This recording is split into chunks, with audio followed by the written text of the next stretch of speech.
टीपू की आत्मकथा सत्य के प्रयोग के पिछले अध्याय में आपने सुना कि डरबन में प्लेग फैलने की संभावना की आशंका होते ही गांधी जी सभी हिंदुस्तानी बस्तियों में जाकर वहां सफाई की अपील करने लगे। खैर, कोई भी परिवर्तन आमूल चूल तरीके से तो लाना संभव नहीं होता, तो भी काफी हद तक गांधी जी लोगों को प्रेरित करने में सफल हुए।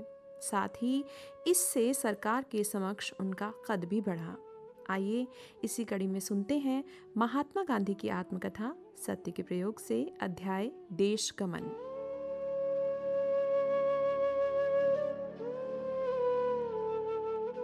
लड़ाई के काम से मुक्त होने के बाद मैंने अनुभव किया कि अब मेरा काम दक्षिण अफ्रीका में नहीं बल्कि हिंदुस्तान में है। मैंने देखा कि दक्षिण अफ्रीका में बैठा बैठा मैं कुछ सेवा तो अवश्य कर सकूंगा, पर वहां मेरा मुख्य धंधा धन कमाना ही हो जाएगा।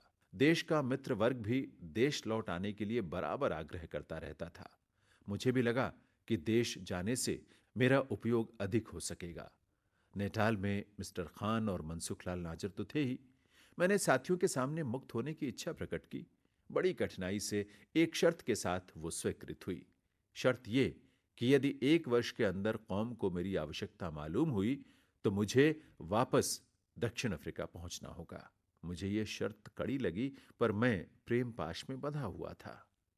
काचेरे तांतणे मने हर जिए बांधी, जेम ताणे तेम तेमनी रे, मने लागे कटारी प्रेमनी। यानी हरि जी ने मुझे कच्चे प्रेम के धागों से बांध रखा है। वे ज्यों ज्यों उसे खींचते हैं त्यों त्यों मैं उनकी होती जाती हूं। मुझे प्रेम की कटारी लगी है। मीराबाई की ये उपमा थोड़े बहुत अंशों में मुझ पर घटित हो रही है। पंच भी परमेश्वरी हैं। मित्रों की बात को मैं ठुकरा नहीं सकता था। मैंने वचन दिया और उनकी अनुमति प्राप्त की। कहना होगा कि इस समय मेरा निकट संबंध नेटाल के साथ ही था। नेटाल के हिंदुस्तानियों ने मुझे प्रेमामृत से नहला दिया। जगह जगह मानपत्र समर्पण की सभाएं हुई और हर जगह से कीमती भेंटें मिली। सन 1896 में जब मैं देश आया था तब भी भेंट मिली थी, पर इस बार की भेंटों से और सभाओं के दृश्य से मैं अकुला उठा। भेंटों में सोने चांदी की चीजें तो थी ही, पर हीरे की चीजें भी थीं। इन सब चीजों को स्वीकार करने का मुझे क्या अधिकार था? यदि मैं उन्हें स्वीकार करता तो अपने मन को यह कैसे समझाता कि कौम की सेवा मैं पैसे लेकर नहीं करता? इन भेंटों में से मुवक्किलों की दी हुई थोड़ी चीजों को छोड़ दें तो बाकी सब मेरी सार्वजनिक सेवा के निमित्त से ही मिली थी। फिर मेरे मन में तो मुवक्किलों और दूसरे साथियों के बीच कोई भेद नहीं था। खास खास सभी मुवक्किल सार्वजनिक कामों में भी मदद देने वाले थे। साथ ही इन भेंटों में से 50 गिन्नियों का एक हार कस्तूरबाई के लिए था, पर वो वस्तु भी मेरी सेवा के कारण ही मिली थी, इसलिए वो दूसरी भेंटों से अलग नहीं की जा सकती थी। जिस शाम को इनमें से मुख्य भेंटें मिली थीं, वो रात मैंने पागल की तरह जाग कर बिताई। मैं अपने कमरे में चक्कर काटता रहा, पर उलझन किसी तरह सुलझती न थी। सैकड़ों की कीमत के उपहारों को छोड़ना कठिन मालूम होता था, रखना तो उससे भी अधिक कठिन लगता था। मन प्रश्न करता, मैं शायद भेंटों को पचा जाऊं, पर मेरे बच्चों का क्या होगा? स्त्री का क्या होगा? उन्हें शिक्षा तो सेवा की मिलती थी। उन्हें हमेशा समझाया जाता था कि सेवा के दाम नहीं लिए जा सकते। मैं घर में कीमती गहने वगैरह रखता नहीं था। सादगी बढ़ती जा रही थी। ऐसी स्थिति में सोने की जंजीर और हीरे की अंगूठियां कौन पहनता? मैं उस समय भी गहनों गांठों का मोह छोड़ने का उपदेश औरों को दिया करता था। अब इन गहनों और जवाहरात का मैं क्या करता?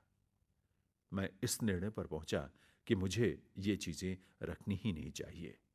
पारसी रुस्तम जी आदि को इन गहनों का ट्रस्टी नियुक्त करके उनके नाम लिखे जाने वाले पत्र का मसविदा मैंने तैयार किया और सवेरे स्त्री पुत्र आदि से सलाह करके अपना बोझ हल्का करने का निश्चय किया।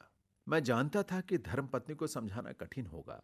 बच्चों को समझाने में जरा भी कठिनाई नहीं होगी, इसका मुझे विश्वास था।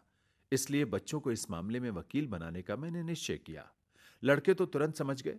उन्होंने कहा, हमें इन गहनों की आवश्यकता नहीं है, हमें ये सब लौटा देना चाहिए, और जीवन में कभी हमें इन वस्तुओं की आवश्यकता हुई तो क्या हम स्वयं ना खरीद सकेंगे? मैं खुश हुआ। मैंने पूछा, तो तुम अपनी मां को समझाओगे ना? हाँ हाँ, जरूर जरूर, ये काम हमारा समझिए। उसे कौन ये गहने पहनने हैं?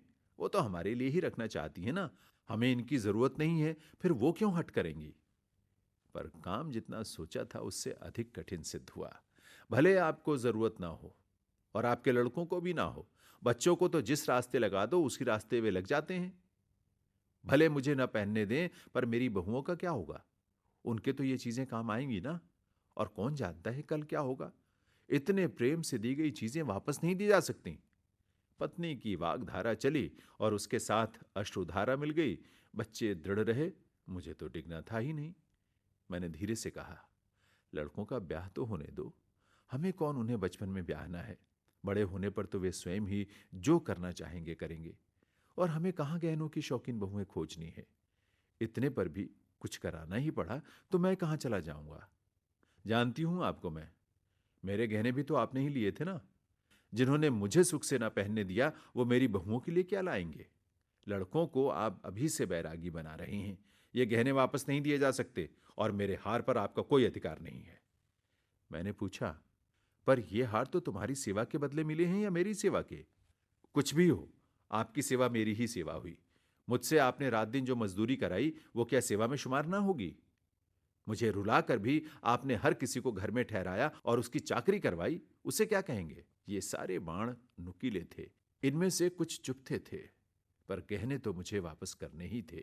बहुत सी बातों में मैं जैसे तैसे कस्तूरबा की सहमति प्राप्त कर सका। 1896 में और 1901 में मिली हुई भेंटें मैंने लौटा दी। उनका ट्रस्ट बना और सार्वजनिक काम के लिए उनका उपयोग मेरी अथवा ट्रस्टियों की इच्छा के अनुसार किया जाए, इस शर्त के साथ वे बैंक में रख दी गईं। इन गहनों को बेचने के निमित्त से मैं कई बार पैसे इकट्ठा कर सका हूं। आज भी आपत्ति कोष के रूप में यह धन मौजूद है और उसमें वृद्धि होती रहती है। दिन बीतने पर कस्तूरबा को भी इसके औचित्य की प्रतीति हो गई। इससे हम बहुत से लालचों से बच गए हैं। मेरा ये मत बना है कि सार्वजनिक सेवक के लिए निजी भेंटें नहीं हो सकती। अभी आप सुन रहे थे महात्मा गांधी की आत्मकथा सत्य के प्रयोग से अध्याय देश का मन। वाचन स्वर था जैनेन्द्र सिंह का।